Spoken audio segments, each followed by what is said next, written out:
Bravo. Koliko je uloga HR menadžera važna u jednom preduzeću? Pa uloga HR menadžera je izuzetno važna u jednom preduzeću. Mislim da možemo da kažemo čak da HR menadžer predstavlja sponu između zaposlenih i preduzeća. Zapravo on vodi računa o tome da zaposleni budu zadovoljni i da napreduju preduzeće, samim tim da napreduje i preduzeće. Dobro. Da li ti se zaposleni javljaju kada imaju neki problem i da li ti smatraš da je uopšte tvog posla da pokušaš da im pomogneš? Svakako, zaposleni se javljaju i to je prva stvar koju kažemo zaposlenima kada dođu u preduzeće. To važi kako za nove, tako i za stare članove preduzeća, da uvek mogu da se obrate bilo kome iz HR sektora. Naprimjer, ukoliko njihov mentor trenutno nije u mogućnosti da im odgovori ili koordinator nije u mogućnosti, HR sektor ili neko iz sektora uvek je tu za zaposlene. U redu.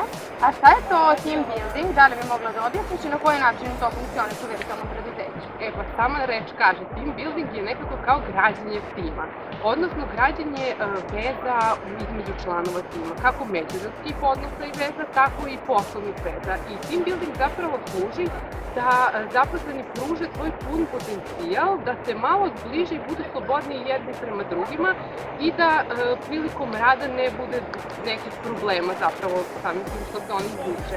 Kod nas team building praktikujemo bukvalno u svakom trenutku kada to može, kroz različite igrice na sastancima ili čak sastanke u prirodi, viđanja neka pojedinačna tako vikendom, tako da team building je dosta zaštićen u našem preduzeću i baš se nekako borimo da održimo sve.